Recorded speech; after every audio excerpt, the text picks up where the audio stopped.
Hello everybody, Ben Rogers here, the Raptors Digest, breaking down a wave of Toronto Raptors news. That's right, we have a massive Toronto Raptors news update, and today was NBA Media Day, so we finally got to be able to hear from the actual players after a long off season. Right, this year it's well anticipated for across the NBA. Lots of cool storylines heading into this one. A lot of interesting teams. The East looks a lot better. So a lot of fun news that's come out over the past 24 hours. But we're going to be breaking down all of the stuff that's come out about the Toronto Raptors in this video. Pascal Siakam's return deadline, the vaccination status, Scottie Barnes, all these sorts of things, Goran Dragic rumors, reports, and all those sorts of things. So we'll speak on all of these topics in this video. So that's a little prelude, the preamble, but let's just dive straight into it. And one of the most interesting sort of topics that's been talked about across the NBA is players' availability across the league due to the fact that there hasn't been a mandate to become vaccinated amongst the NBA players. However, there's teams, there's local regulations that will require players to end up wanting to work in indoor facilities or in sporting facilities, that they'll have to be vaccinated if they want to do it. But the NBA hasn't forced they forced the referees, the organization employees, and all these sorts of things to get them, but the players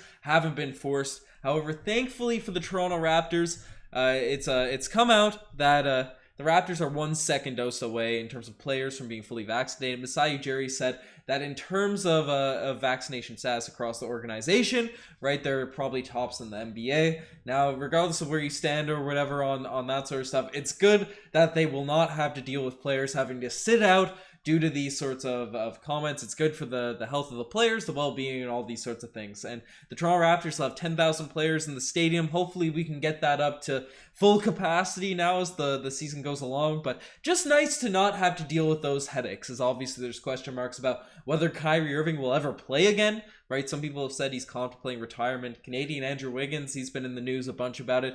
Bradley Beal, Kuzma, they have had some interesting comments, but nice that the Toronto Raptors aren't dealing with that dumpster fire of controversy and wild takes in regards to these sorts of things. So good on the Toronto Raptors organization to have all their bearings and all that stuff organized, but that's a good thing to get out of the way with Media Day, and nothing to worry about there. But one thing, another topic that's been discussed, and I don't have a quote, tweet, or animation of it, is the other big question mark sort of heading into Media Day was what's up with Pascal Siakam, because obviously there's been reports that he's had the shoulder surgery, the shoulder injury, and how he'll be able to come along, how long he'll actually be out coming into the season, and unfortunately it's not looking like he'll be ready for day one of the start of the year, so that'll probably get the likes of Scottie Barnes. I'm going to talk about Scottie Barnes and these guys after, but they said he's coming along great. He's in tremendous shape, which is a massive positive, as obviously following the initial lockdowns in March 2020,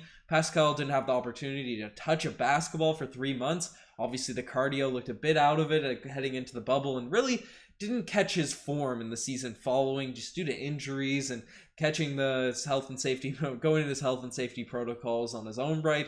So it's nice that he's had an offseason, even with the injury, has been able to get back into that game shape. Nick Nurse has raved about his sort of cardio and conditioning, and he's been doing 1-on-0 workouts. So he's making progress, and apparently American Thanksgiving, so I don't know the specific date of that. I know it's around mid-November. That's when the Raptors are hoping to see Pascal back in action. Now, that will only put him out for about a month of the regular season, which is still unfortunate when you're one of your best guys, arguably your best players, out for that stretch of time.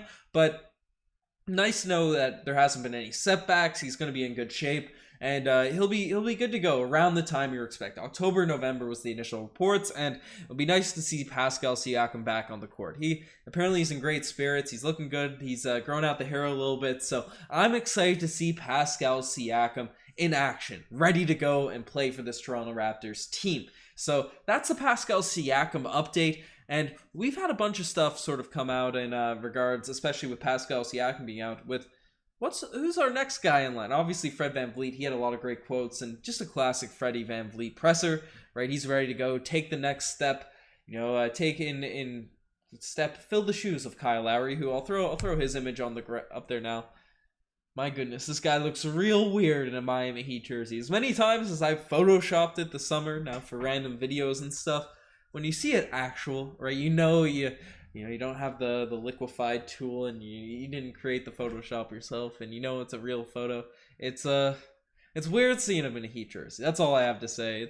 I'm happy he's in a place where he can compete for a championship, even though we're going to be fighting for that. Is my take, and we'll talk about what Ujiri said, but this just looks weird. I'm getting this off the screen right now, but the obviously Fred VanVleet's the guy filling in Kyle Lowry's shoes, but Scottie Barnes is a huge topic of discussion. We didn't get a full presser from him in the live press conference. I'm assuming that will come as the days go along, but people had tremendous things to say about Scottie Barnes. And apparently, Nick Nurse says Scottie's role is going to be huge with this team. We want to give him as many minutes as possible and reps as he can handle, which is great thing to hear. Because obviously, one of the big question marks and things in regards to Scottie Barnes coming into the season is he likely won't be a starter if everyone's healthy, right? The starting lineup will likely be Fred VanVleet, Gary Trent Jr., OG Anunoby, Pascal Siakam, and Khem Birch. I'm pushing for Precious as the season goes along just because I'm very high on him. And we'll talk about Precious after. But Scottie Barnes, it will be tough for him to overtake definitely an OG and Pascal Siakam and a Fred VanVleet. They're locks for the starting unit. He's not going to play the center spot. That doesn't seem like his natural position. But and Gary Trent Jr. is obviously the question mark, whether he'll be able to develop those shots. And he says he's been working on his game like a madman this offseason, wants to really put in work on the defensive end, is shooting, getting shots in off the dribble. So Trent, after that big contract, he's likely going to be there. But the fact that Nick Nurse is looking at Scottie Barnes as an integral piece and getting him as many reps as possible is going to be key, because we know what happens when young guys get buried on the bench at the start of their careers. It's just usually ends poorly, and unless they get put into a different situation, no matter how much talent they have, it just ends up getting messy. So that's a good thing to hear from Scottie Barnes, and people have been raving about this guy's attitude, this guy's energy, right? And and Danielle Michaud, I'm gonna give I don't have this animation pulled up, but just chatted with Scottie Barnes before and made a point of fist bumping every single media member, and that's a cool thing. People are saying he's really genuine, kind person, easy to cheer for, and you love to see that. You love having guys that, I'm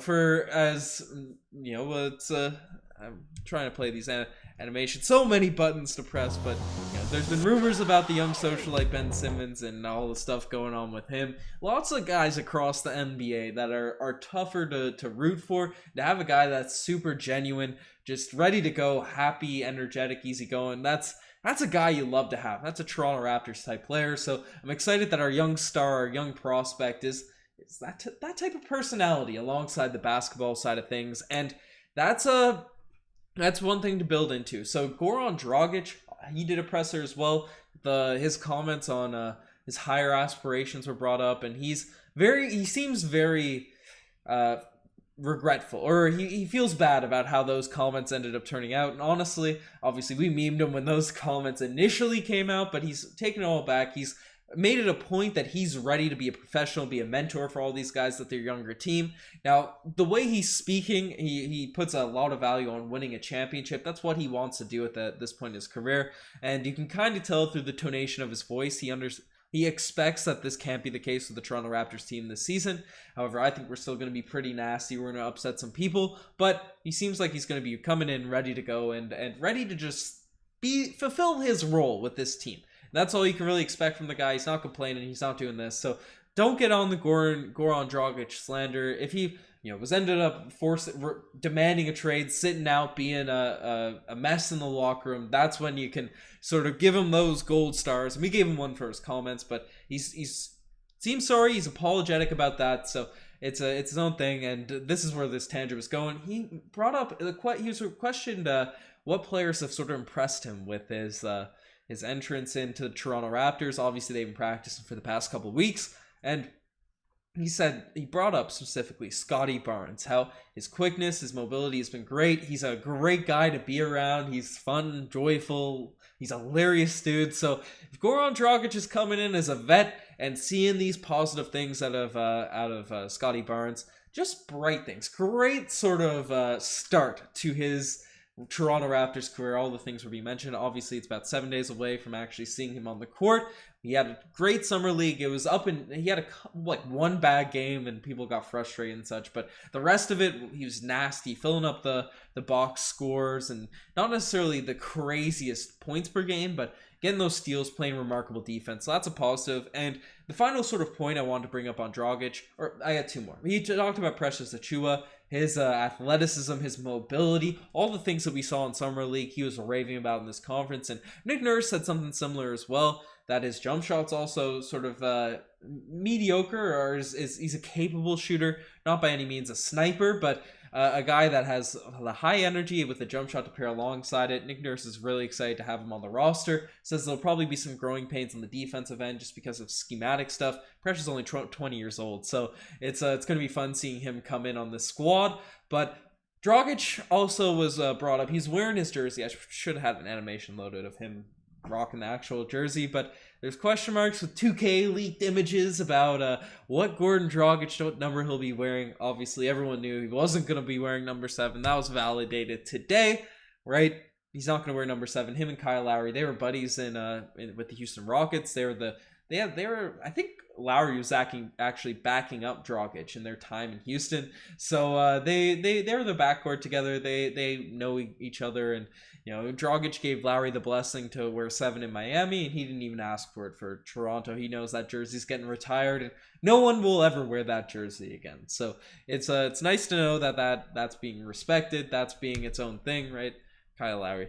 It's gonna be weird not seeing him on the court this season, but lots of interesting stuff. We'll probably get more nuggets and more news being broken down as the week goes along, as obviously training camp happens and we get more media availability. Not much updates on OG. There's a picture of him going around the buys drawing some owls, some OVO owls, and OG has some good memes, the green screen and stuff. Might have to incorporate them in a couple animations this season, but it's we'll get more news. So with the season just around the corner, subscribe to Raptors Digest. Greatly appreciated.